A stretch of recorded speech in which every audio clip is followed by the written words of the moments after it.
galera, beleza? Como é que vocês estão? Meus amigos, pense num dia movimentado, que mesmo dividindo o vídeo de hoje só em duas partes, não sei se vai dar pra gente comentar sobre tudo.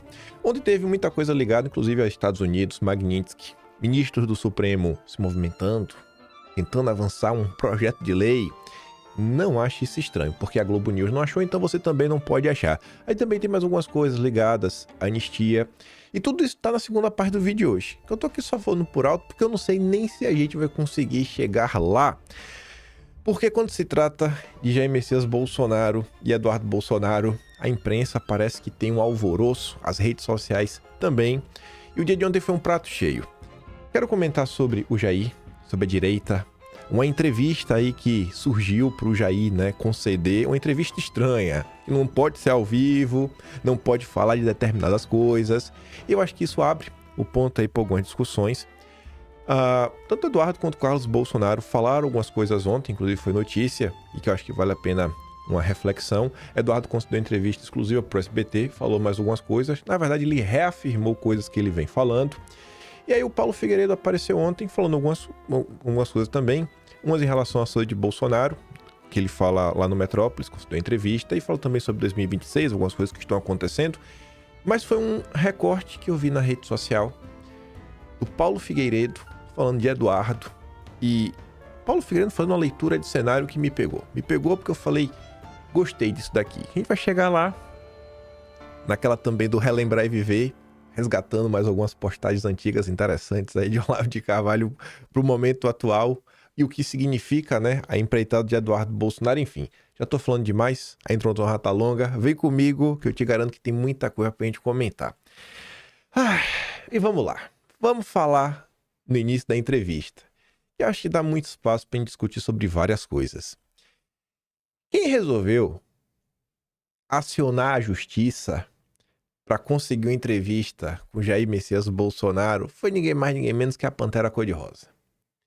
Dia 27, agora de setembro, ele falava: acho que tá na hora de Bolsonaro dar uma entrevista. Quantidade de pessoas falando desse nome, isso é absolutamente controle. Bom, só quem tá falando em nome de Bolsonaro é Ciro Nogueira e Valdemar. Só. Somente só.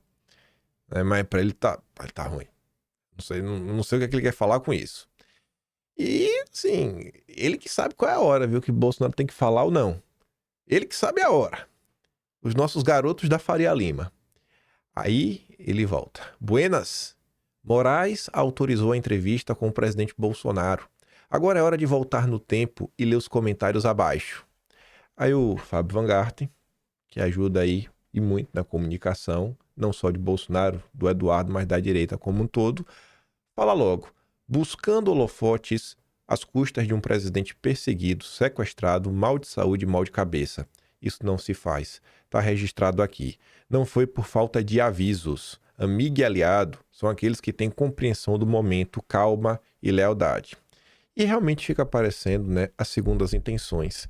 Mas antes de falar um pouco mais sobre essa entrevista, na verdade já falando sobre ela, uma coisa que já dá pra gente extrair de informação, que é o quê? Olha onde foi noticiado da possibilidade de Bolsonaro conceder entrevista. Eu não tô falando da Globo. Estamos falando de uma coisa à parte. Que é que eu sempre falo para vocês, a importância de entender como funciona a imprensa, conhecer os jornalistas. Na hora que eu vi Rodrigo Castro, eu falei, opa, peraí, não é Rodrigo Castro, é na coluna do Lauro Jardim. Quem é o Lauro Jardim? É o porta-voz do mercado financeiro. Inclusive, quando você vê a forma como o Rafael Ferri é relatado, você entende que tá ali, ó. Alexandre de Moraes deu sinal verde para que Bolsonaro seja entrevistado no podcast Café com Ferri, apresentado pelo investidor Rafael Ferri, ex-Traders Club. Tá entendendo como é que funcionam as coisas? Tá entendendo como é que funciona? Do mesmo jeito que o senhor Rafael Ferri tem a capacidade de pautar o Lauro Jardim, a Faria Lima tem capacidade de pautar o que bem desejar. A Faria Lima não fala da tortura que Bolsonaro está sendo alvo, da prisão irregular de Bolsonaro, que ele já deveria estar solto, porque está preso no inquérito, que ele não foi denunciado. Todas as censuras que a direita já sofreu, a Faria Lima sabe.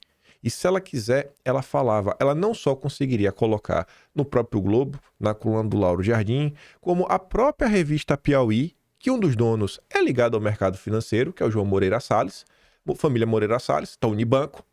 A própria revista Piauí noticia que do jornalismo, ou pelo menos dos portais mais focados em economia, nada aí, 8 de 10 são de propriedade de bancos, casas de investimento, fundos de investimento, etc.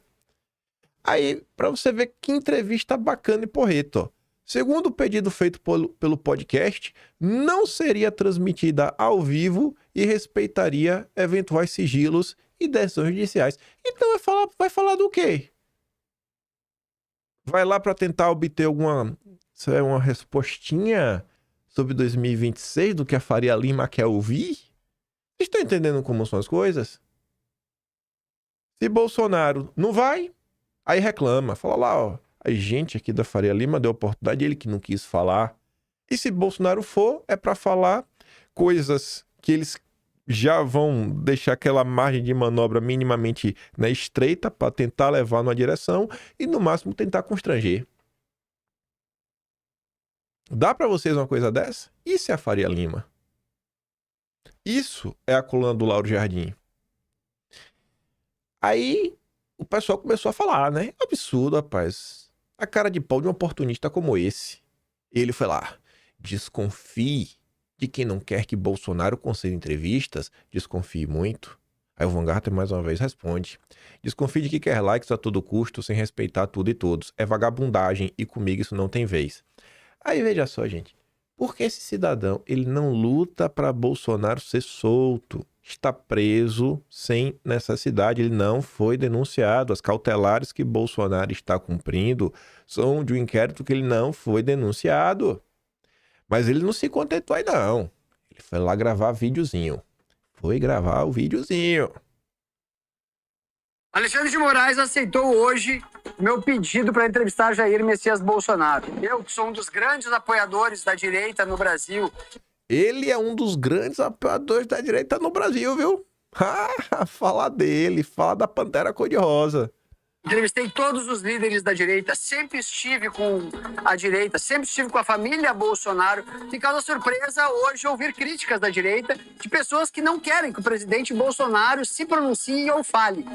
Me surpreende demais e me causa até arrepios. Por que a direita não quer que o presidente fale? Quais são as intenções das pessoas que querem que o presidente fique calado? Eu sempre fui um crítico, costumar só olhar nas minhas redes sociais do STF. É isso aí, né? Eu não vou continuar nessa ladainha chata, não. Ele fica aí falando um monte de leseira e tudo mais. E aí que foi aceito e pipipi. Eu mando esse vídeo completo, tu vai lá e assiste, sabe? Eu não vou nem perder meu tempo. É só pra vocês verem, né? Ele está sendo criticado, ele que foi sempre da direita, uma parte da direita. É isso que fala, né? Presta atenção no gaslight do Ferri acontecendo diante dos seus olhos. A direita que ele tenta culpar, sem nomear, por querer Bolsonaro calado, são na verdade os bolsonaristas. A verdade é que eles querem Bolsonaro falando, mas sem restrições e ao vivo. E não com amarras que podem representar uma cilada. Quem realmente quer Bolsonaro calado é parte da direita, incluindo ele, que há muito tempo já descartou Bolsonaro como candidato em 2026. Não mexe uma pena e não denuncia nada do que está sendo feito contra o Jair. A Anitta fala assim, ó, cara, sabe quem é que tem que desconfiar? Você tem que olhar com desconfiança quem de repente consegue um passe livre para entrevista exclusiva, quando tantos profissionais de veículos de imprensa já bateram na porta e não tiveram chance. Ainda mais, se essa autorização serve para esse alguém tentar arrancar de um refém uma declaração que alivie o rombo dos próprios negócios. É incoerente. O mesmo ministro que impôs silêncio ao inocente, agora permite que ele fale exatamente naquilo que antes havia proibido? Cai quem quer. Agora o ministro vai deixar da entrevista. Agora. Pra Faria Lima. Aí você vê, né? Não é estranho? Bolsonaro não pode falar com os próprios advogados. E a imprensa noticia isso normalmente. Metade da população não se indigna, a direita e a sem-direita seguem tocando o barco e só sobra nós, os malucos. Os malucos, né? Passam pano pra Bolsonaro, os radicais. Com os advogados não pode falar pro telefone, não. Mas pode dar entrevista, né? Pros podcasts da vida. Mas vamos voltar a falar da entrevista, né?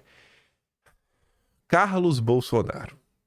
Aqui deve ser os oportunistas, né, Pantera? Você que é próximo da família Bolsonaro. Ele é próximo da família Bolsonaro. O sujeito impondo regras de entrevistas e pra quem, né, vai cedê-las, né? A quem nem era para estar preso e que é mantido em cárcere ilegalmente por iniciativa inconstitucional. Transformar esse país numa várzea. E tem gente fingindo normalidade democrática para tratar de sucessão. Quem é que tá, né, fingindo essa normalidade? Tem muita gente fingindo normalidade, viu? Nossa Senhora. Tudo tem muito método. E o Ágape, né, atualiza, né? As definições de usuário foram definidas. Agora, o homem é vítima, testemunha, investigador, procurador, juiz e assessor de imprensa. O Moraes é polivalente, viu? Minha Nossa Senhora. Ele sabe fazer tudo. Ele é bom em tudo. Pegando aqui na sequência, antes da gente falar ainda um pouco mais da entrevista, porque eu acho que tem tudo a ver com o que está acontecendo no momento de Brasil. Tem coisas que eu acho que deveriam ser prioritárias, porque, gente, eu tava conversando com um amigo meu hoje, né? A gente tava falando de filho de criança, eu tava falando com ele de escola, e ele falou assim, ele não faz questão de colocar o filho na escola mais cara de todas, eu também não sigo por essa linha. Eu falei, bicho, sabe o que eu aprendi na vida? É que não tem o amanhã, cara, é o hoje. E não é assim, não é viver o momento, mas resolver as coisas hoje, sabe? O pessoal às vezes se matricula na universidade para depois que se formar, quando estiver perto, procurar um estágio. Cara, tenta trabalhar no que tu quer já hoje. Já tenta aprender o que você quer fazer hoje. Pra que esperar tanto tempo pra estagiar, já estagiar hoje, não espera nem a escola terminar. Resolve agora. Aí você vê que, quando se trata de Bolsonaro, ninguém quer resolver agora. A promessa é pra depois que se eleger. Na volta a gente compra. Que é o que o Carlos tá comentando, né? Chega desse papo de eu darei indulto se for eleito. Para enganar inocentes. Chega! Bolsonaro, quando presidente, com sangue nos olhos, com vontade de fazer, com coragem para peitar, concedeu a graça a Daniel Silveira e mesmo assim foi atropelado pelo sistema. Hoje, estão destruindo não apenas o Daniel Silveira, mas também milhares de brasileiros presos ilegalmente e morrendo nas prisões, longe de suas famílias e mais afastados ainda da legalidade.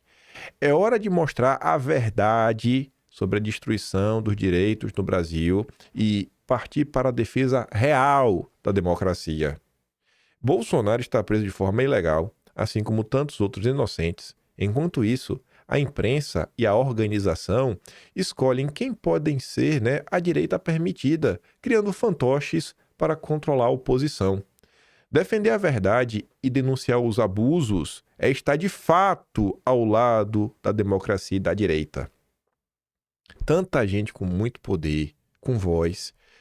Por que, gente, o presidente da República pode falar, mas governadores não podem? Por que deputados federais podem falar, mas senadores não podem? Na verdade, só quem fala são os bolsonaristas radicais. Ninguém mais fala nada. Mas todo mundo quer os espólios de Bolsonaro. O resto não passa de blá blá blá para enganar e servir ao jogo do sistema. Cobrar firmeza e coerência não é desunião. É exigir que se revele o verdadeiro caráter de quem diz defender o povo, sem conchavos sofisticados que apenas perpetuam a farsa, como são os governadores democráticos. Papinho mole, papo furado que não leva ninguém a lugar nenhum. Só conversa mole pra boi dormir. Aí corta pra cá. Quem que não quer que Bolsonaro fale, desconfie. Pronto. Tem que desconfiar do Carlos, tem que desconfiar do Eduardo também. Chegou lá e falou, né? Eu não conhecia esse seu lado tão vil. Parece já saber as respostas e deleita-se por ser agraciado pelo regime com a permissão para fazer o podcast. Em vez de trabalhar pela liberdade de uma empresa injustamente, regozija-se por poder entrevistar o sequestrado. Mais do que lamentável, sua repugnante. Se meu pai topar participar disso, as pessoas verão, na verdade, um refém em cativeiro. Pior ainda, se for confirmado que Bolsonaro estará censurado e não poderá falar sobre seu processo. Ao que parece, apenas seus algozes, quero dizer, juízes, podem falar fora dos autos. Ninguém pode exigir mais do que Bolsonaro já fez. Continuarei levando adiante essa batalha e suas bandeiras. Mesmo sem comunicação com meu pai, seguirei sendo seu principal aliado, mostrando isso com ações e não apenas com palavras. Eu tenho certeza que a maior parte de vocês queria fazer alguma coisa e se sente mal por dentro, se sente impotente diante do cenário. Mas mesmo sem poder fazer nada, vocês estão falando, vocês estão reclamando, vocês estão levando a queixa à frente. Quantos de vocês queriam poder fazer alguma coisa, mas não, assim, se sente impotente? Um negócio assim que chega a dói. O que é que eu posso fazer por Bolsonaro? O que é que eu posso fazer pelas vítimas do 8 de janeiro? O pessoal do 8 de janeiro, gente, eu fico vendo, assim, tem vários que estão em situação calamitosa. Suas famílias também. E às vezes a gente nem discute isso. Porque é dinheiro que falta, o cara tá preso, às vezes o cara era a renda principal da família, quando não era metade da renda.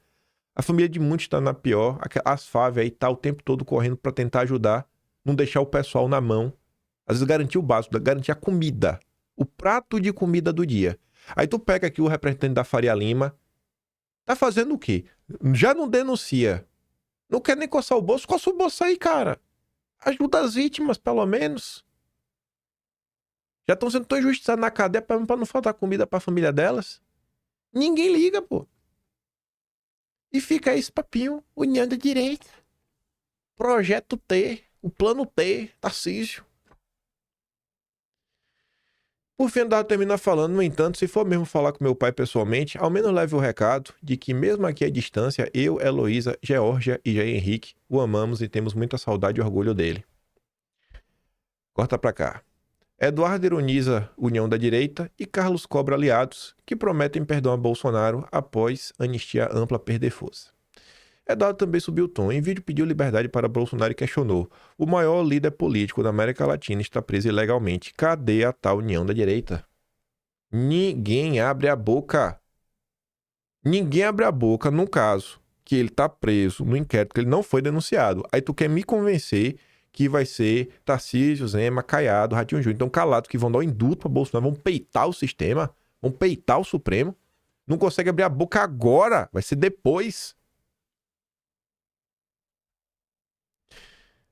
Mais um dia de Jair Bolsonaro preso legalmente e a União da Direita segue muda. A Sarita aqui ecoa o que muita tia do Zap, tia do churrasco, eu também queria falar.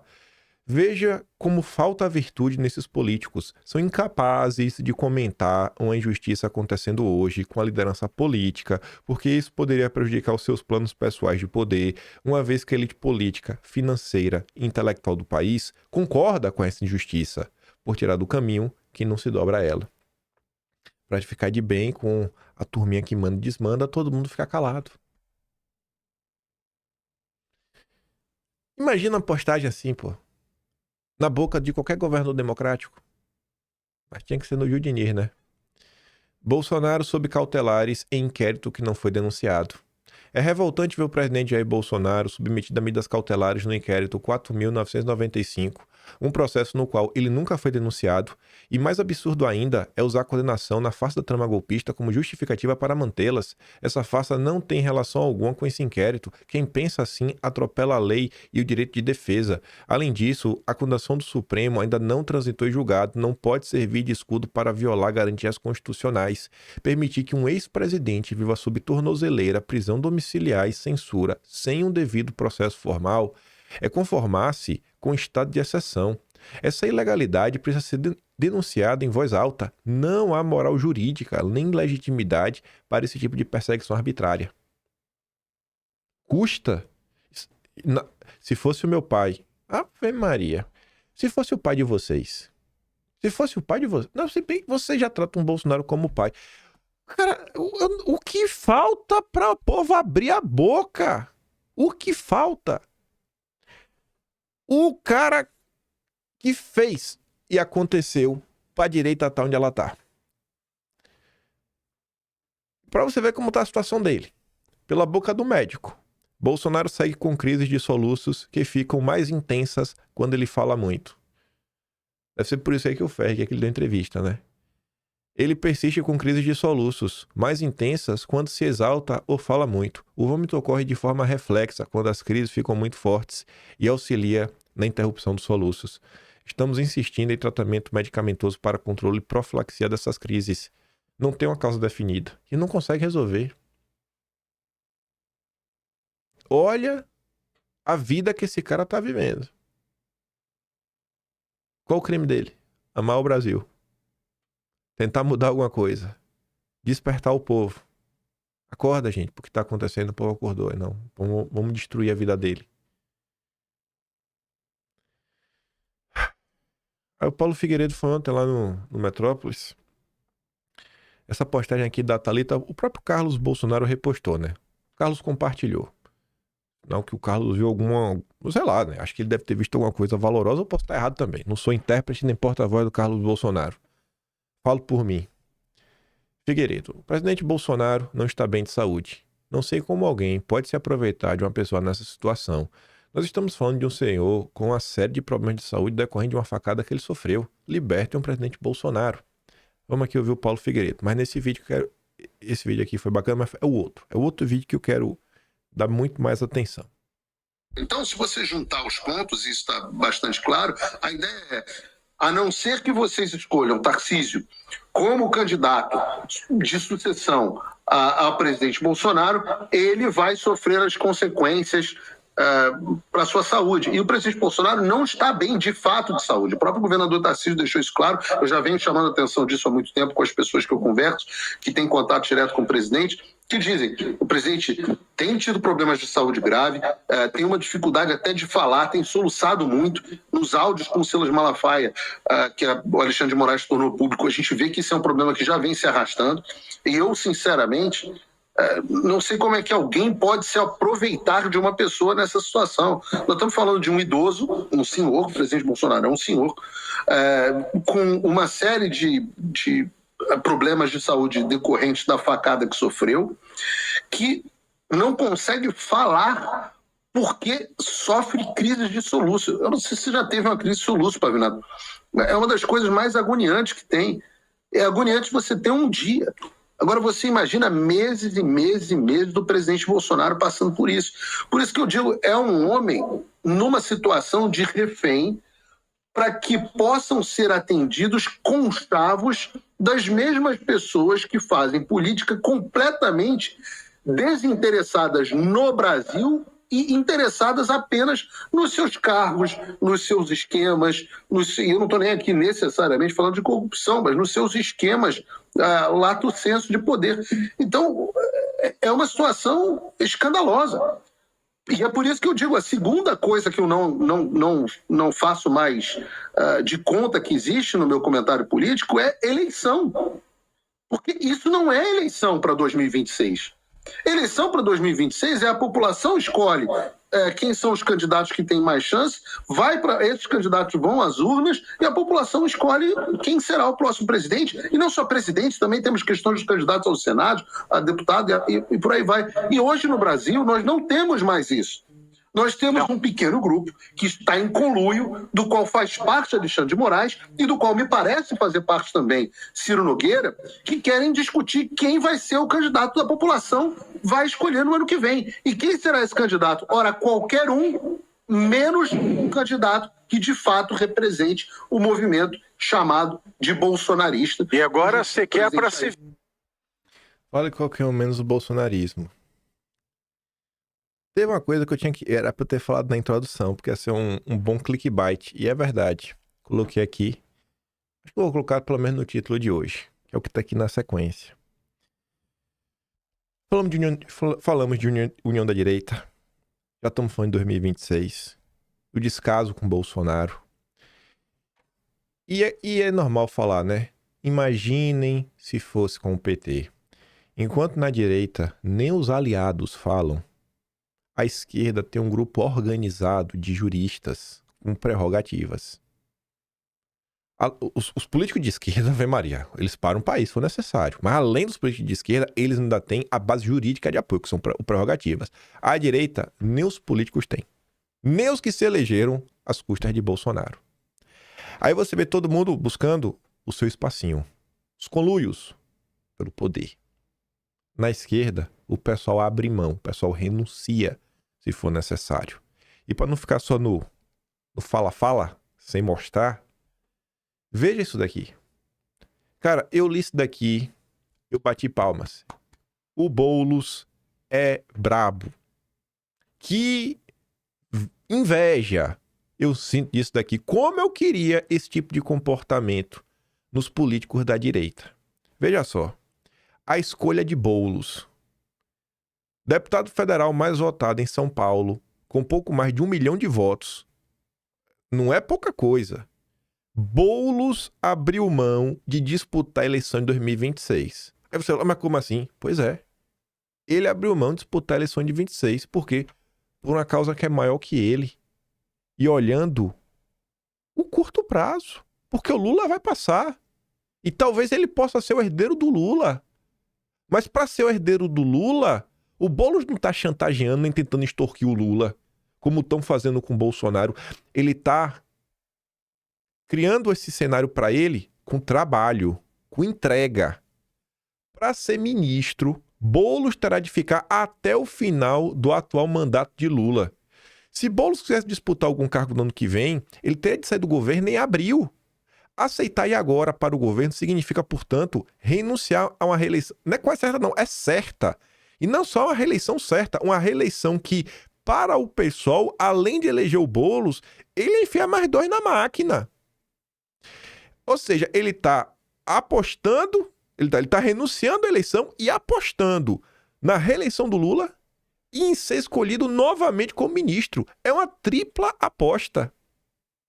Ele está apostando que ele vai colher louros por estar no governo do Lula, que o Lula vai se reeleger e o Lula vai manter ele como ministro. É ter fé num projeto político. É trabalhar num cenário até de curto prazo. Porque o Lula vai passar. Cedo ou tarde. Cedo ou tarde o Lula vai passar. E o cara está disposto por quê? Porque a política não é só ter o cargo. É a força do grupo, de tudo. É o que a gente estava comentando no outro dia sobre Eduardo Bolsonaro ser candidato. O risco é ganhar. Porque se não ganhar, já ganhou também. Existe vitória na derrota. A gente estava comentando sobre isso, né? Porque quando você tem a candidatura, você fortalece, você coloca a ideia na roda. Olha o Ciro Gomes. Nunca passou de 10%. Toda eleição o povo fala de Ciro Gomes. Você disputa. É um ex-presidenciável. Muda completamente o panorama. Ajuda a fortalecer um grupo. Vocês conseguem ver alguém na direita assim? Disposto a abrir mão do mandato, falar, não, eu vou colar aqui, vamos até o fim, que é para fortalecer o governo, a gente conseguir se reeleger, a gente conseguir ficar mais 4 anos, lá na frente eu volto. Porque o projeto é maior do que eu. Eduardo Bolsonaro foi o único que renunciou ao mandato, foi para os Estados Unidos. E tá colocando, cara, eu posso ficar sem mandato, mas eu não vou deixar a direita morrer. É lutar pelo movimento. Boulos espera desde agosto a confirmação de Lula sobre sua ida para o ministério. Naquele mês, ele comunicou ao seu partido que deixaria o mandato para ser ministro. Com sua saída, o PSOL perde seu deputado mais votado, que elegeu eleger outros candidatos do partido. Boulos não seria candidato a deputado de novo. Seu nome foi avaliado como possível opção ao Senado. Na vontade do PT, que vê mais chance de sucesso no Alckmin, no Haddad e na Tebet. Então não é minha vez não? Então beleza, vida que segue. Aí quando vocês falam, ai, vamos unir a direita, é momento de união, por isso que a esquerda vence todas. Não, a esquerda não vence todas por causa de união. A esquerda vence todas porque o povo trabalha.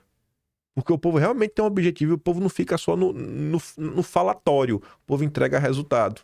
Você tá vendo qual é a diferença no final do dia? Quantos, com este perfil, tu consegue ver ao redor de Bolsonaro, esperando sua vez?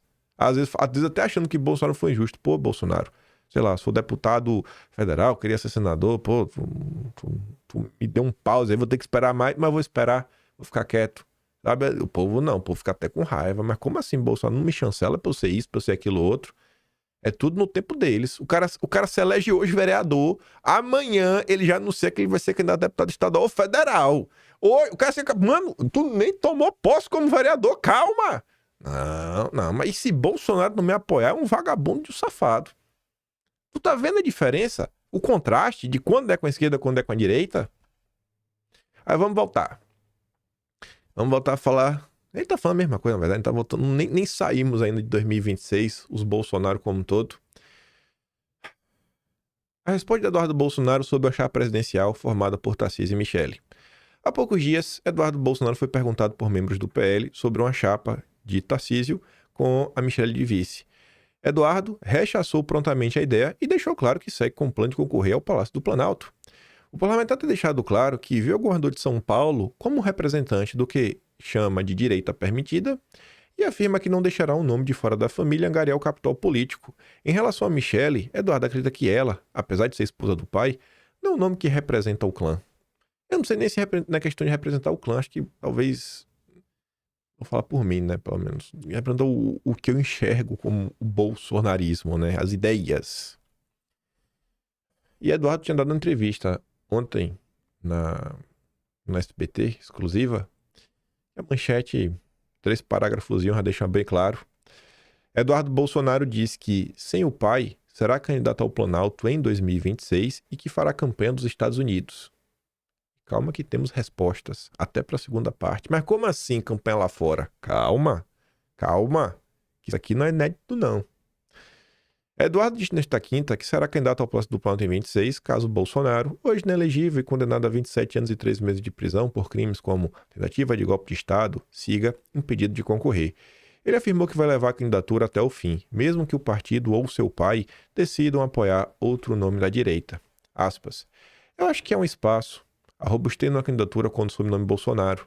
Acho que estou no meu 3º mandato, que sou uma pessoa que é conhecida da sociedade, coloco sempre as minhas opiniões à disposição do escrutínio público.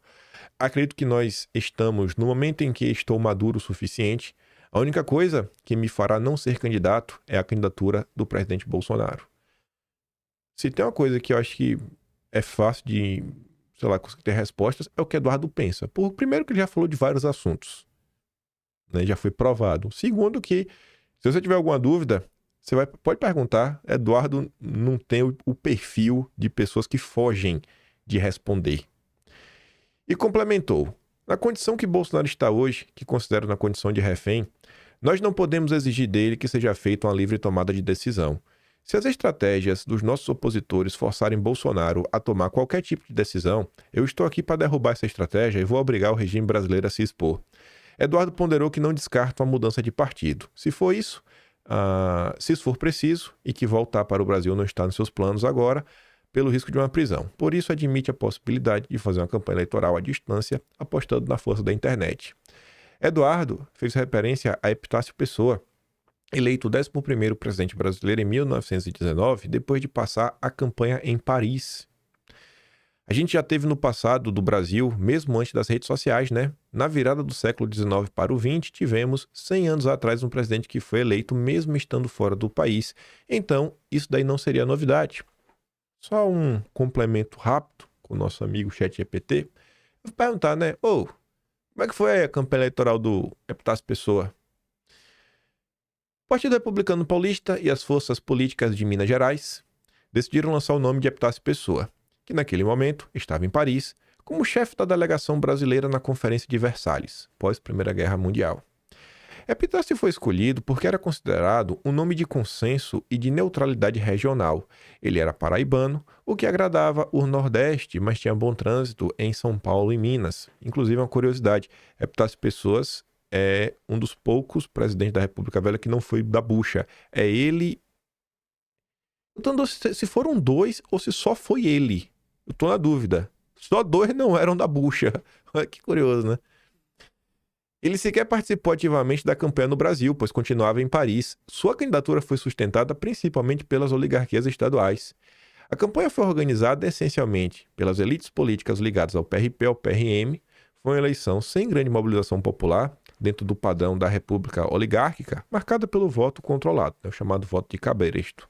A propaganda foi baseada na imagem de estadista moderno e internacional, reforçando seu papel na Conferência de Paz de Versalhes, o que transmitia prestígio ao Brasil no cenário externo. Bom, Eduardo Bolsonaro tem bastante prestígio também internacional, né? Já se provou nos últimos anos. Até similar, Eduardo. Seus principais adversários foram Rui Barbosa, candidato oposicionista, apoiado por setores urbanos e liberais, e o próprio Delfim Moreira, que tinha apoio limitado. Porque o eleito mesmo faleceu, aí o Delfim Moreira ficou um tempo só, um meio que presidente provisório, interino, até se fazerem novas eleições. Eu não conheço a fundo a história da República Velha. Deveria conhecer, e um dia eu vou. Me deem tempo. Para falar um pouco mais de Eduardo. Ameaça Eduardo, o sistema contra a pacificação do Brasil. A turma do Quinto Lá escreveu mais um artigo, dizendo assim, Eduardo Bolsonaro tornou-se um símbolo de resistência para muitos e uma ameaça para outros. Sua postura combativa, alinhada aos ideais de seu pai, Jair Bolsonaro, incomoda o establishment político, econômico e midiático, que se articula incansavelmente para minar os seus esforços. A proposta de anistia definida por Eduardo, único caminho para pacificar o Brasil, pacificar de verdade, é o principal alvo de uma campanha orquestrada. E esta campanha não poupa esforços. E por que tanto empenho em combater Eduardo? A resposta é até fácil de entender. Porque ele lembra muito o próprio pai. E ele representa muito do que o Jair representa. Não sei se dá para falar que é igual o Jair. Ainda tem que ser provado, né? Porque... bicho, não é piada. Eu gosto muito de Eduardo, eu sou um entusiasta número, não sei se número 1, mas eu sou do topo dos entusiastas. É porque, gente, assim, tem o meu voto, eu tô falando. Se pra mim, se não for o Jair, é o Eduardo. Mas pra mim ainda é difícil falar isso, porque não é duvidando da capacidade do Eduardo, mas eu vi com estes olhos, né? Eu vi tanta coisa que Bolsonaro sofreu, bicho, por mais que você veja a coragem de algumas pessoas, o que Jair sofreu, ele realmente sofreu. Aconteceu, eu vi. Não é difícil, porque na história do Brasil, cara, faltam pessoas iguais. Assim, o Jair já está num patamar. O Eduardo é uma promessa que eu acredito mesmo. Boto minha mão no fogo, espero não queimar. Mas o Jair tem que tratar de uma forma diferenciada, né? O Jair Bolsonaro, bicho, tá louco, velho. Olha, assim, acho que na vida, isso é o ponto, acho que é por isso que todo mundo gosta, né? Você vai assim, na história, a gente cresceu o tempo todo naquela história, né? No Brasil, o político só rouba. O político só faz isso, só faz aquilo outro. Aí é tão difícil ter fé na vida, nas coisas, e de repente emerge lá o Bolsonaro. E a gente começa a acompanhar a política, a gente começa a entender as coisas, a gente começa a ver que, pô, não é bem assim. E aí retoma aquela esperança no coração, né? Dias melhores. Tanto quando o Bolsonaro venceu, pô, pra mim é nova era, agora vai. E a gente dá o próximo passo do entendimento, da complexidade da vida. E o cara vai, e a gente levanta. Não, Jair, vai. O próprio processo como um todo, né? Foi a facada. Eleição em 2018. Da mesma forma que Eduardo, a depender, pode fazer uma campanha de fora. Eu lembro eu chegando no trabalho. Tipo, 4h50 da manhã, né? E ela registrar bater o cartão lá na faxina. E eu lembro de pegar o telefone, bicho, na rede social. Na hora que eu abro o telefone, Facebook na época não era eleição no Twitter. Bolsonaro toma facada. Tinha assim, pouco tempo acontecido. Meu Deus do céu. Olha, foi uma sensação assim, eu falei, não acredito, bicho. Por que o Brasil não merece? O que é que tá acontecendo com isso? Vai parecer uma maldição. Eu falei, não, quando parece que vai dar certo, dá errado. Aí eu comecei a ficar preocupado, meu Deus do céu. Eu não ia ligar pra minha mãe, eu lembro que assim, quando você vai orar no dia a dia, você ora assim, você acordou de manhã, você ora ali deitado mesmo, vai dormir deitado mesmo na cama, pelo menos sou eu, né? Não sou assim de botar o joelho no chão. Poucas as vezes na vida. E poucas vezes também na vida, sabe, acredito piamente em Deus, né? Piamente em Deus, Jesus Cristo, meu Senhor, que me guia. Mas ao longo do dia, assim, parar pra rezar não é tão normal. Eu lembro que nesse dia, eu lembro de botar o joelho no chão mesmo, sabe? De rezar. Eu lembro que tem tipo assim umas prateleirazinhas de madeira. Eu lembro de botar assim, eu botar a mão. Reza a Deus, pelo amor de Deus, não deixe que esse homem morra, não. Pelo bem do Brasil, o Brasil não merece isso. Nossa, uma aflição. E aí Bolsonaro sobreviveu. E depois que Bolsonaro sobreviveu, ele deu entrevista, aí começou a crescer um movimento na época que quem acordou pra política depois não pôde apreciar aquilo. Não viveu, só ouviu falar. Mas todo mundo sofrendo daquele jeito. E aí o pessoal falava, descanse, capitão. A gente vai terminar a campanha pelo senhor. Foi basicamente isso. Bolsonaro não fez mais campanha depois. Mas ainda assim continuaram ato pelas ruas. Campanha atrás de campanha, gente em cima do trio ao redor do Brasil. A unidade nacional, a busca pela unidade nacional, Bolsonaro conseguiu fazer isso com o povo brasileiro. Sabe? Então, por isso que eu sempre vou olhar pra Bolsonaro. Tem hora que eu fico puto da vida com o Bolsonaro, mas eu consigo separar as coisas e lembrar. Eu não sei, de verdade, o que é que pode ser feito pra eu olhar pra outra pessoa e falar, não, bicho, tu conseguiu entregar uma coisa similar ao que o Bolsonaro fez. Porque o impacto desse cara na vida das pessoas, do que a gente tá aqui hoje, conversando. Sabe? E não é porque ele era o mais inteligente, ou mais desenvolto, que fala melhor, que era mais bonito. Não, ele, sabe, sei lá, é uma característica dele lá, o jeito dele, uma junção de coisas. A representação de alguém que fala, pô, esse cara me passa confiança, me passa a verdade. Eu vou ser um extremista, é pra ser um extremista, eu vou ser um extremista, Bolsonaro, vou ser um extremista igual a você. E você vê todo dia o que fazem com ele. Toda a maledicência. Os aliados. Vamos voltar, né? Enfim, por que querem tanto combater o Eduardo? O sistema é composto por velhas raposas da política, setores do mercado financeiro e até aliados de conveniência. Esse sistema não quer pacificação. Quer perpetuação no poder. Durante o governo de Bolsonaro, o Brasil viu algo raro. Um governo sem escândalos de corrupção, que enfrentou a maior pandemia em um século, socorreu milhões de brasileiros e liderou uma das recuperações econômicas mais rápidas do mundo. Esse modelo que colocou o povo acima dos interesses de grupos privilegiados abalou as estruturas do sistema. Eduardo, como herdeiro político dessa visão, representa a continuidade de um projeto que desafia o status quo. O Centrão, conhecido por sua habilidade em se alinhar ao poder, independentemente de ideologia, é um dos principais adversários. Durante o governo Bolsonaro, o grupo foi contido e incapaz de operar com a desenvoltura de outrora. Agora, enxerga Eduardo uma ameaça à sua influência. O PL, sob a presença de Valdemar, ilustra essa resistência. Embora o partido tenha abrigado Bolsonaro e crescidão da bolsonarista, Valdemar tem adotado posturas pragmáticas, priorizando negociações com o establishment, em vez de trabalhar pela anistia. Figuras como Ciro Nogueira, presidente do PP e ex-ministro de Bolsonaro, reforçam essa rede de pseudo-aliados. Ciro, que se aproximou do bolsonarismo por conveniência durante o governo, agora critica publicamente a falta de bom senso na direita, alertando para uma possível reeleição de Lula se não houver uma união moderada, uma indireta, contra as posturas firmes de Eduardo.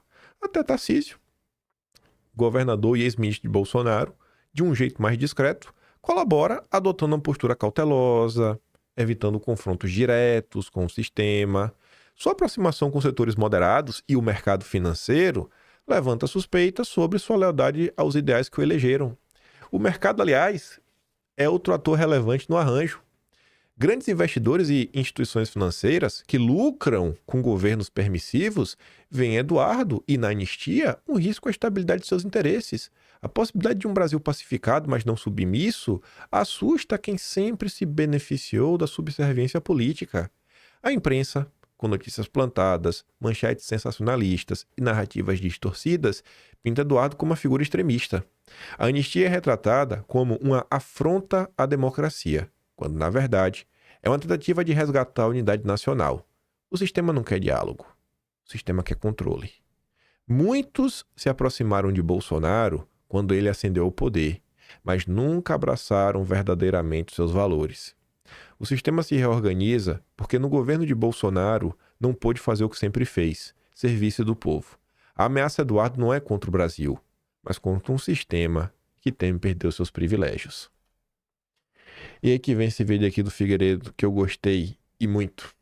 Vou ler só o primeiro parágrafo do Grilo e do Play, Para ficar melhor, é essencial um projeto de desenvolvimento nacional de longo prazo, bem elaborado, detalhado e consistente, focado no povo e não no establishment.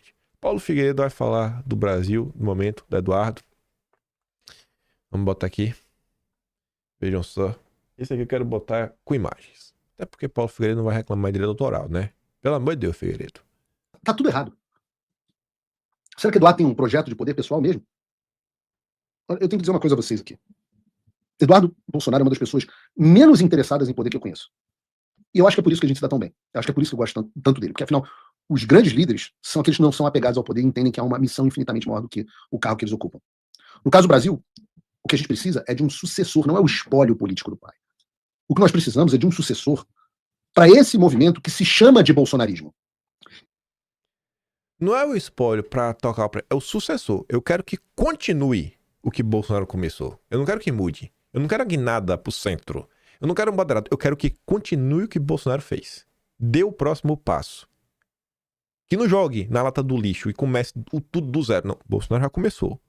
Continua de onde parou. Pelo amor de Deus. E não é porque nós precisamos substituir o presidente Bolsonaro. Mas Bolsonaro tem 70 anos de idade com a condição de saúde prejudicada. A presidência da República suga a vida de uma pessoa de forma inimaginável. Tem aquela famosa foto do Obama, né? O antes e depois dele chegar à presidência dos Estados Unidos. O próprio meu avô sofreu, fez ponte de safena, infartou como presidente. A presidência destruiu a vida do meu avô, a saúde dele. É problema o dia inteiro, é pouco tempo de sono, é sempre, não o Lula que está encaixaçado o tempo inteiro, mas os outros é sempre uma emergência para resolver, é uma mentira da mídia para derrubar, você não tem um segundo de descanso. Eu não desejo essa vida, eu vi isso dentro de casa. Eu não desejo essa vida a ninguém. Mas o fato é que nós precisamos de um sucessor para o movimento que se chama de bolsonarismo. Mas o que é o bolsonarismo? O que é o bolsonarismo? O meu diagnóstico do Paulo Figueiredo. O que é bolsonarismo? Eu, às vezes, acho que, por mais estranho que isso possa soar a vocês, nem mesmo o Bolsonaro compreende bem o que é o bolsonarismo. E eu concordo com o Paulo Figueiredo. Eu acho que Bolsonaro não entende, inclusive, o seu próprio tamanho, sua própria importância e a sua própria magnitude. Vamos continuar. Eu explico. O bolsonarismo ele é um movimento que está contido dentro de um movimento maior do Ocidente, chamado Movimento Nacional Populista. Movimento Nacional Populista. Assim, eu não quero ser arrogante nem nada, viu? Mas eu venho comentando com vocês há muito tempo, né? A importância da direita brasileira compreender o que está acontecendo fora do Brasil, nas outras direitas ao redor do mundo, que elas vêm dando uma guinada nacionalista de forma assim clara. É porque no Brasil você pega principalmente os intelectuais da direita brasileira, uma parte aí liberais, não é? Liberal, conservador. Quando o cara escuta a palavra nacionalismo, ele pensa em comunismo. Então tu chama de patriota, chama de soberania, chama do que tu quiser. Eu fico feliz de ver que o Paulo Figueiredo não tem nojinho. Não tá com nojinho das coisas. Vamos continuar. O Bolsonaro e o bolsonarismo são a face brasileira desse fenômeno, que é um fenômeno global. Então, nos Estados Unidos, a gente tem, obviamente, o maior nome disso, que é o Donald Trump. Isso. No Reino Unido, a gente tem o Nigel Farage. Isso. Na Hungria, a gente tem o Viktor Orbán. Em Portugal, a gente tem o André Ventura e o Chega. Na Espanha, a gente tem o Santiago Abascal, o Vox. Na Itália, a gente tem a Meloni. Na Argentina, a gente tem o Milei. E, de fato, no Brasil, não há ninguém que simbolize esse movimento melhor do que o presidente Bolsonaro, com toda aquela simplicidade dele. O contato direto com o povo, a franqueza, o movimento nacional populista é muito autêntico, o Bolsonaro é muito autêntico, a forma de se comunicar, a forma de se conectar com o povo. Se conectar com a pessoa comum. Gente que nunca teve interesse em política, que passou a amar a política e amar o presidente Bolsonaro. Isso é dele, isso é Deus colocou a mão nele e falou assim, é você. Mas a natureza do nosso movimento é, acima de tudo, um movimento anti. Não um movimento propositivo, ele é um movimento anti-algo. Ele é um movimento anti-sistema, ele é um movimento de rebelião, de revolta. Ele é a revolta de você, a sua revolta, a revolta das pessoas comuns contra uma elite. Que é muitas vezes uma elite financeira, que é, por exemplo, a Faria Lima. Tô gostando. O que é que eu falo, gente? Falou, a gente tem que sair do anti e dar o próximo passo. É um movimento propositivo. Tá me assistindo, né, Paulo Figueiredo? Tá aprendendo. Essa parte não, porque eu tô falando isso tem um bom tempo, né? Encontrar eco em alguma outra voz, isso me deixa muito feliz, sabe? Isso me deixa feliz. Eu acho que isso aqui é importante, gente. Não, assim, eu acho que às vezes a direita... Eu não vou falar isso não, porque eu não... Eu vou falar o seguinte, acho que às vezes a gente também temos que discutir alguns assuntos para além da notícia do dia. E assim, se a pessoa for... Porque assim, eu tenho programa de bancada às vezes, porque assim, o que é que tu achou disso aqui? Aí 5 pessoas diferentes dão a mesma opinião sobre a mesma coisa. Aí ficou meia hora discutindo a mesma coisa, só com opiniões diferentes, mas que no final do dia assim, isso aqui é ruim. É basicamente isso.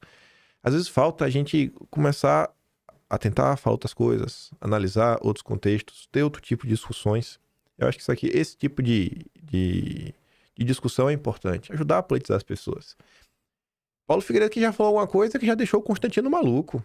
Já falou do mercado financeiro, já falou da Faria Lima. Mas como assim? Ave Maria, não pode falar. Meu Deus, não toca na Faria Lima. Não sabe, Paulo Figueiredo, que não pode falar da Faria Lima. Mas vamos ver os outros braços do que é o sistema Paulo Figueiredo. Uma elite intelectual e acadêmica, as Isso. universidades, os pseudocientistas, né? As cartinhas da USP e não sei o quê.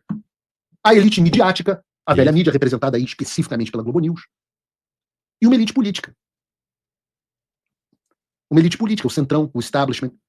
Todas essas pessoas que montaram um esquema de poder que só beneficia a elas, que não enquanto você paga a conta e se ferra. Que propõe algo que nós reconhecemos como, na maioria das vezes, demoníaco. Ora, na política, o movimento nacional populista, que no Brasil é o bolsonarismo, é uma revolta contra isso daqui, ó. Essa é a revolta. É isso que nós somos. Nós somos uma revolta contra isso. Essa foto explica melhor do que ninguém contra o que a gente luta. O que é isso? São 3 caras que não têm voto decidindo o destino e o futuro de um país inteiro. A última eleição em que o Temer participou sendo votado de forma direta foi em 2006, 2020 anos atrás, quando ele foi o deputado menos votado, o menos votado, do MDB de São Paulo. Michel Temer era em 2006, quando alguns de vocês não tinham nem nascido, e muitos de vocês não tinham nem cabelo no saco. Em 2006, ele foi o deputado menos votado do MDB de São Paulo. O Paulinho da Força, o relator do projeto da anistia, escolhido a dedo por Alexandre de Moraes e Hugo Mota, pelo establishment político, é o quê? É um suplente de deputado. Que só assumiu porque quem foi eleito no lugar dele foi, aliás, caçado pelo TSE. Então, Paulinho da Força não está aí pelo voto popular. Está aí por uma decisão do TSE. E por isso foi eleito a dedo pelo Alexandre de Moraes para relatar o PL da anistia. Aí olha que engraçado, né? Paulinho da Força foi escolhido a dedo por Alexandre de Moraes. Alexandre de Moraes foi escolhido por Michel Temer, que também está na foto. E por fim você tem o Aécio Neves, que é um ex-político em exercício. Depois de inúmeros escândalos e casos de corrupção que teve envolvido.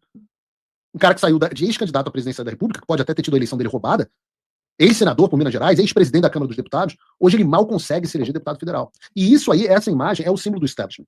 Pessoas que não têm apoio popular, decidindo as pautas mais importantes do país, com o apoio imenso de quem? Da Globo. Da Faria Lima.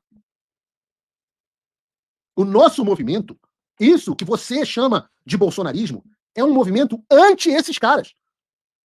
É só isso. Porque é isso que os caras da Globo querem que volte. Um bando de políticos com projetos pessoais de poder que preferem vender a mãe do que perder o cargo. Então, o Ciro Nogueira. O cara tá vendo que a reeleição no Piauí tá difícil e vai se colar no grupo que ele acha que vai vencer as eleições no ano que vem. Porque assim ele não perde a boquinha, não perde os instrumentos de poder e de enriquecimento. Isso é projeto de poder. Isso é um projeto de poder. O nosso movimento não é um movimento de projeto de poder. Ele é um movimento de destruição dos seus projetos de poder. Mas aí que tá um ponto, Paulo, que tem que mudar. O nosso movimento tem que ser um projeto de poder. Não é pra ter vergonha disso, não. Tem que perder a vergonha. Tem que bater no peito, sabe? Falar, eu sou bolsonarista mesmo e eu tenho um projeto de poder. A gente vai ter um projeto de poder. O meu projeto de poder é tirar o teu poder. Porque o poder existe. O poder existe. Se você quer tirar os outros lá, você tem que pegar o poder pra você. Então, a gente vai ter, sim, um projeto de poder. A diferença é que não, projeto de poder mesquinho, pessoal, que deixa o povo de lado, que quer se servir do povo. Mas tem que ter vergonha disso não, pô. Mas a gente vai tocar o terror.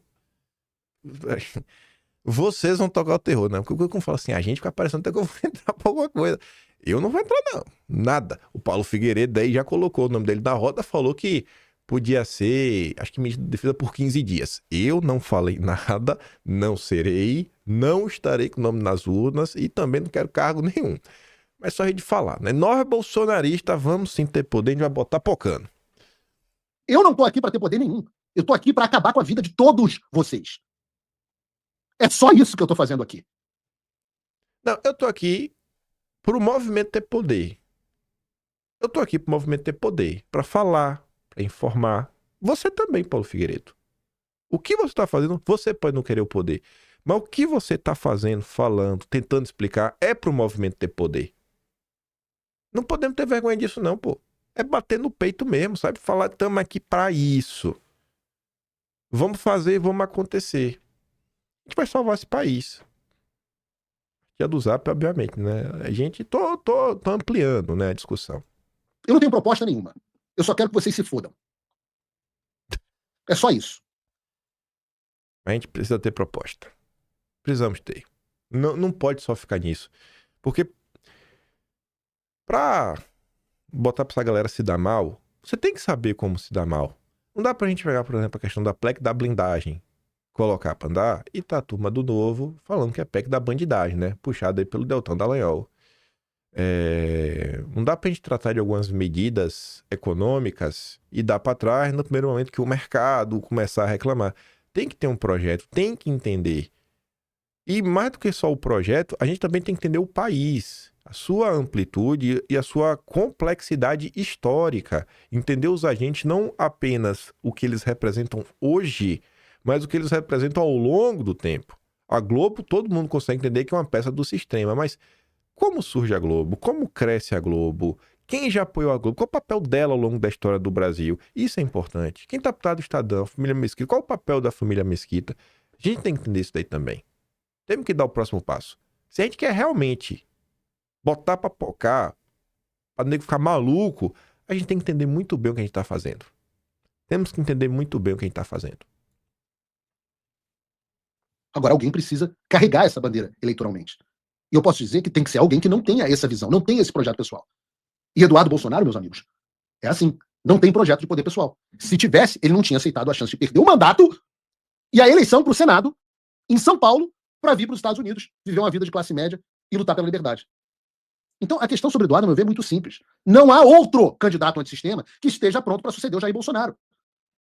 O meu entusiasmo, que foi precoce, mas válido e verdadeiro, e se mostrou bem fundamentado em relação ao Eduardo Bolsonaro, é justamente porque eu tenho o privilégio que vocês não têm de conhecê-lo pessoalmente há anos e saber que ele é uma pessoa simples, razoável e com uma visão estratégica aguçada. Agora, pouco hoje de manhã, eu estava em reunião com ele. E tá aí.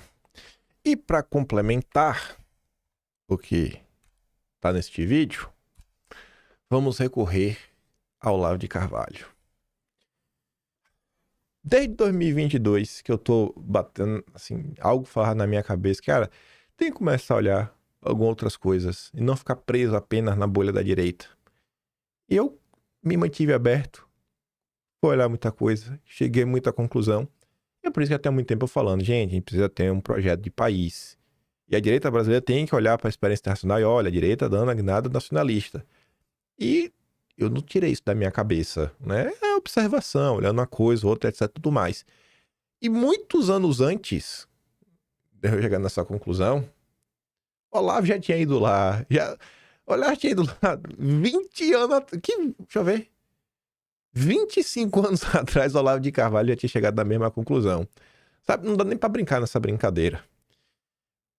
Veja o que o Olavo escreveu. O Cauã, que tá sempre postando uns recordes do Olavo, ele me mandou aquela postagem de cima.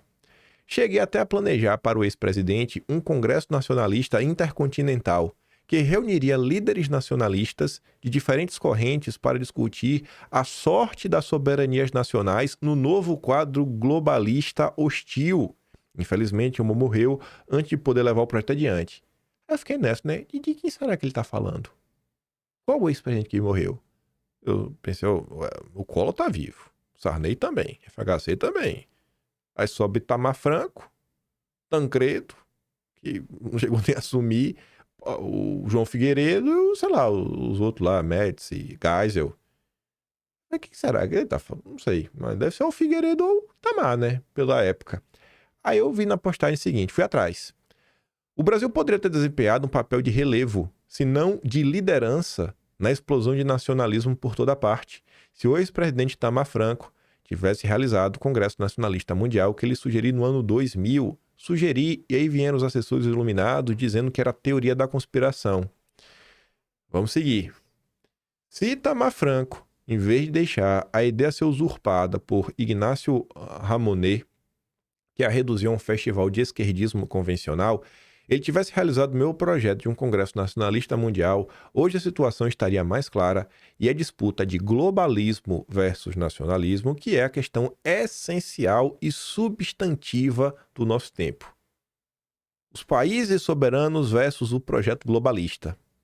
Paulo Figueiredo, a conclusão que você chegou, Olavo chegou 25 anos atrás. Enfim, dominaria totalmente o panorama eleitoral brasileiro, sem deixar-se contaminar por lealdades grupais remanescentes de outra época. Eu vi esse tweet antes desse daqui, por isso que eu não grifei o final. Eu entendi esse final, né? Sem deixar-se contaminar por lealdades grupais remanescentes de outra época. Esse daqui é o melhor de todos. Quando, mais de 15 anos atrás, sugeri ao ex-presidente Itamar Franco a realização de um Congresso Nacionalista Mundial, foi porque já estava claro para mim que os germes de uma resistência nacionalista estavam brotando por toda parte e poderiam crescer até constituir uma quarta força capaz de desestabilizar o jogo dos três blocos globalistas. Um papel que caberia idealmente à Igreja Católica, mas que ela já havia desistido de cumprir. Se os aspones que cercavam o ex-presidente não tivessem vindo da ideia ao Ignacio Ramonet, do execrável Le Monde, que a deformou para fazer dela mais um vulgar anti-americanismo, portanto globalista, o Brasil teria estado, desde aquela época, na vanguarda da resistência nacionalista e seria hoje a mais respeitável das nações no cenário mundial. Mas o destino do nosso país pareceu mesmo condensar-se em dois versos célebres. Um de Jorge Santayana, o mundo não escolheu não por ser a melhor parte, e outro de Manuel Bandeira, a vida inteira que poderia ter sido o que não foi. Sei que dar conselhos sábios a idiotas é apenas uma forma mais elegante de idiotice, mas quando todas as pessoas que têm os meios de agir são idiotas, deixar de dá-los só para não se sentir idiota seria o suprassumo do egoísmo criminoso. E cá estamos nós. Contra o que Trump está lutando? Contra o que Trump se elegeu na primeira vez? Contra o que Trump se elegeu na segunda vez? E você vê, inclusive, a luta que se intensificou nesse segundo mandato do Trump contra o Soros, o Orbán já encampou há muito tempo. E estava por ali o tempo todo. Esse movimento nacional populista que está comentando, ele se expressa sempre com a revolta ao regime que tem, né, vínculos com forças internacionais gigantescos, catalogados há mais de século, pelo menos no Brasil. Mais de século baseado em quê? A independência do Brasil, o dinheiro para o Brasil se financiar, né, para emprestar, para pagar Portugal, foi emprestado pelo Banco Rothschild. Não é Rothschild, é Rothschild que se pronuncia. Quem quebrou o Barão de Mauá, que podia ser o Elon Musk, podia ser não. Sem piada, Barão de Mauá teria sido muito maior do que Elon Musk, o que ele representou na época. Quebrado também pelo Banco Rothschild. Quando o Brasil precisava renegociar a dívida em 1891, quem emprestou? Banco Rothschild. Quando o Brasil foi comprar o Acre, o Brasil comprou o Acre para não ter guerra, resolveu com dinheiro. Quem emprestou dinheiro? Banco Rothschild. Quando o Brasil precisava lá conter os preços de café que estava variando demais, estava muito baixo, para queimar o café e tudo mais, 1924, dinheiro dos Rothschild. Precificação da Vale, Rothschild. Quem está ajudando Nelson Tanuri atualmente nas licitações que ele quebra? Quem? Rothschild. Quem Ratinho Júnior contratou sem licitação lá na questão da Copel? Rothschild. Não é aleatório, estou pegando só um braço para a gente tratar de questões ligadas ao mercado financeiro internacional. Você pega os Rockefeller, aí estude a família Moreira Salles, Walter Moreira Salles e o senhor Rockefeller. Estude o desenvolvimento da saúde no Brasil, da estrutura burocrática, Ministério da Saúde e tudo mais, junto com os Rockefeller. Veja onde você vai parar. Fundação Ford. Estude isso em paralelo ao Fernando Henrique Cardoso, ao crescimento de pautas chamadas Agenda Woke e Agenda SG. Ulisses Guimarães, o grande patrono aí da Sexta República Brasileira, confessa na entrevista lá que ele deu para a revista Manchete que no ano de 77, ou foi 74, ele contratou o SEBRAP do Fernando Henrique Cardoso para produzir um projeto aí para o partido. E pela primeira vez na história começou a entrar essas questões de gênero, indigenista, ambientais, pelas mãos do SEBRAP, do FHC, fundado com o dia da Fundação Ford. Não é aleatório. O Lula, que é o Lula, junto com o FHC, Diálogo Interamericano, que tinha como vice-presidente o Peter Bell. Na época que o Lula foi em Washington, 1989, novembro de 89, se não estou errado o mês, se encontrar com Peter Bell, ele já era vice-presidente do Diálogo Interamericano. Mas foi o Peter Bell que, 20 anos antes, 1969, que deu dinheiro para o FHC fundar o SEBRAP. É contra isso que a gente está lutando. Desde sempre. Desde sempre. É entender o panorama, o que se passa no Brasil. Quer chamar de movimento patriota, soberanista, nacional, tanto faz, mas é isso. São as nações soberanas, sabe? Os grupos nacionais lutando contra essas forças globais, que se expressam no Brasil numa espécie de conluio com os seus testas de ferro, sei lá, as suas marionetes, que é o sistema que a gente comenta. Seja o sistema midiático, seja o mercado financeiro, seja a classe política, classe empresarial, que não é a mesma coisa da classe financeira. A classe financeira é uma coisa, a classe empresarial é outra. Porque a gente para discutir só isso, essas diferenças. Quem produz e quem só especula. Que às vezes nem é... Até se comunica, mas não é a mesma coisa. Então, é entender aí, gente. O caminho é esse, é o mesmo. Me aponta outra pessoa que não o próprio Bolsonaro, né? Assim, que não o próprio Eduardo para sucessor de Bolsonaro. É isso, cara, sabe? Assim, é acordar, compreender. Falta só Paulo Figueiredo entender que a gente também precisa de um projeto. A gente também precisa, porque o Trump teve esse projeto. O Trump não colocou, ele chama Agenda 47, né? Pra não dizer que era igual, porque a imprensa tava criticando muito. Mas se você ler o projeto 2025 da Heritage Foundation, é a mesma coisa. Não basta só chegar e querer que os caras se deem mal. O cara se dar mal, você tem que saber como fazer para eles se darem mal. Onde bater para machucar. E também tem que chegar lá para dar melhor qualidade de vida pro povo. Para melhorar a qualidade de vida, melhorar a segurança pública. Realmente chega lá para resolver, não vai resolver, né? Que a política não resolve da dia para noite. Mas para colocar para as coisas começarem a avançar e melhorar dia após dia. Dia após dia. Enfim. Tinha mais coisa pra gente comentar, mas... Nessa primeira parte ainda, já tá longa aqui, já tô com 1h07. E a segunda parte, Magnífico, nem deu tempo.